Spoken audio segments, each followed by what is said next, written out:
My name's Hunter Chaney. I'm one of the directors here at the American Heritage Museum. All through February, we're going to be highlighting certain subjects, persons, personalities in celebration of Black History Month. So particularly our focus, as you can see around us, a lot of the artifacts that we have inside the museum are from World War II. So we'll focus on the Black Panthers, the Tuskegees, some other fascinating subjects along the history of Black African Americans in the United States. And I hope you come and see some of the exhibits here and discover more about how African Americans contributed in the military during World War II.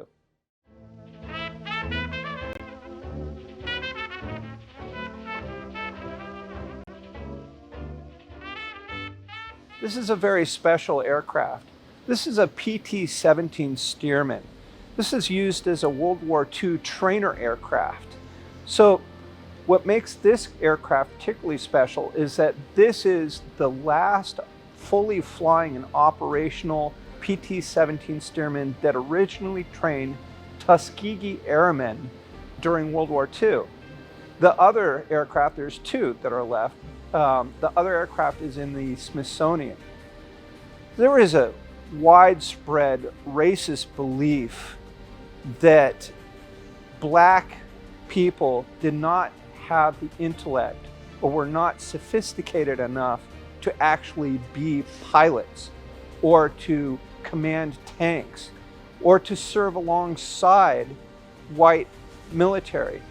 And it wasn't until organizations or squadrons like the Tuskegees that started to break through these racial barriers and start to train these pilots. So the Tuskegee Airmen, made up of the 332nd Expeditionary Operations Group and the 477th Bombardment Group. Again, they were made up mostly of Black aviators and the U.S. Army Air Corps. It was Eleanor Roosevelt, really, that helped Tuskegee Institute quite a bit by raising awareness and particularly for funds to help the Black African Americans get into this institute and train to be pilots. They flew over 15,000 sorties in North Africa and Europe.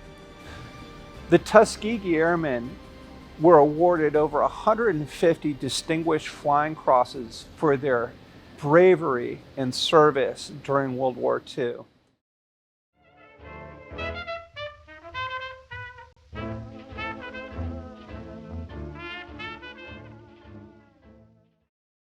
So again, along those themes, as we're highlighting certain historical subjects on Black History Month in February, we also talk about 761st Tank Battalion.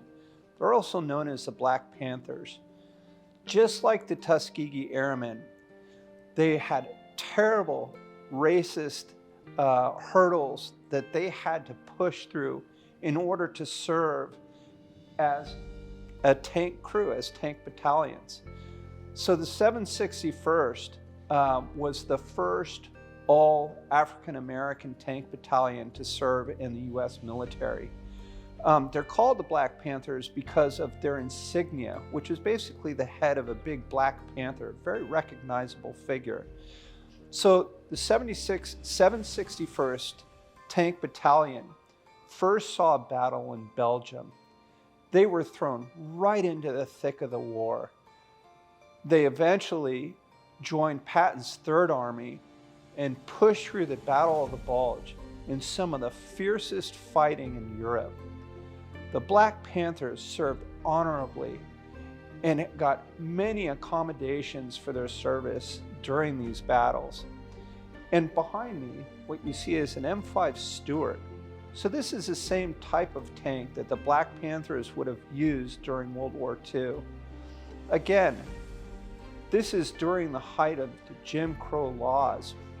And there were real big hurdles for the African American troops to prove themselves as far as worthy of getting the responsibility of commanding tanks and serving alongside white soldiers in the military.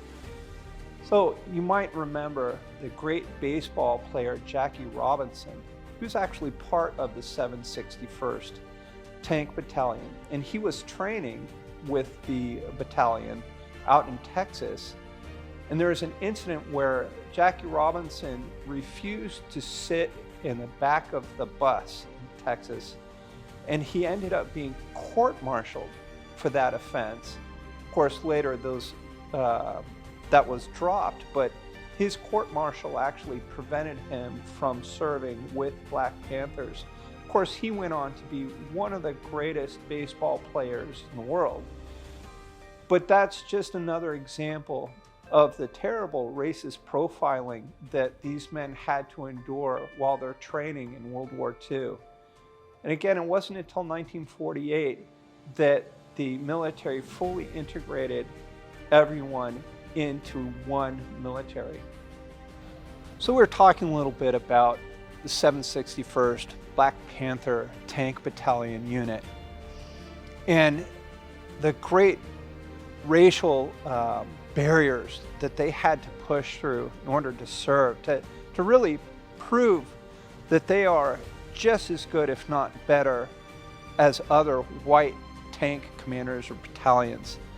So when they first went into battle in Belgium, the Black Panthers, they were thrown right into the thick of battle.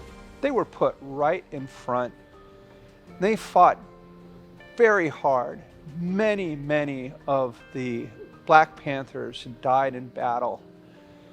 And Patton really saw this and thought admirably of the 761st Tank Battalion, and then integrated this tank unit into his Third Army.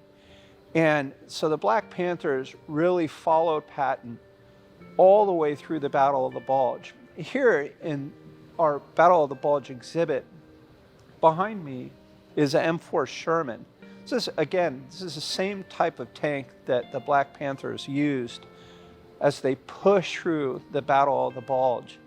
So you have to keep in mind that black soldiers really felt that they had to prove themselves 2 times, 3 times over of what a normal soldier would have done in a case of a battle or a conflict or coming up against an enemy. So they fought gallantly in all these battles.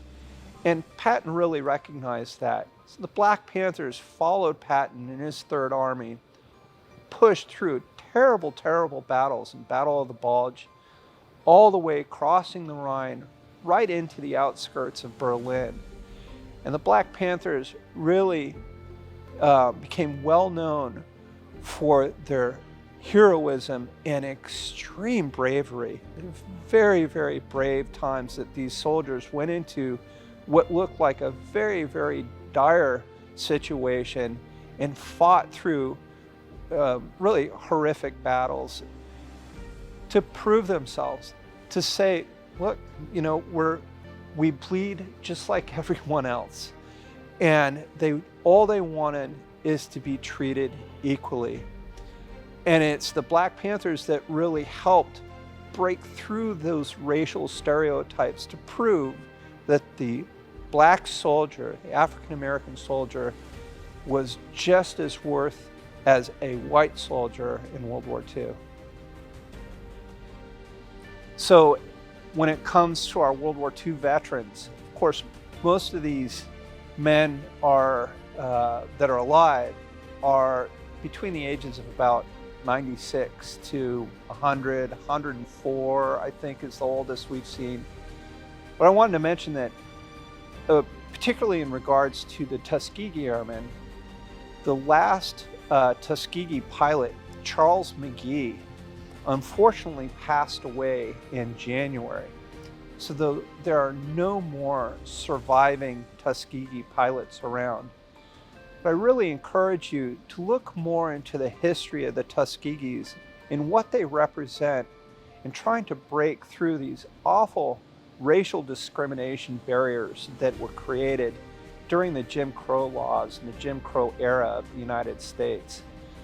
It's people like Charles McGee that took a lot of history with them, took those personal experiences, and it's unfortunate that he passed away, because with him he takes that living history that really makes an impression on everyone. So please read up on the Tuskegee Airmen and come join us and come see the plane. We'll have it here for another couple months, and then it's headed to the Air Force Museum for quite some time. So we'll have the Tuskegee plane here probably for the next 2 months, and then it'll head off and be displayed along other Tuskegee memorabilia.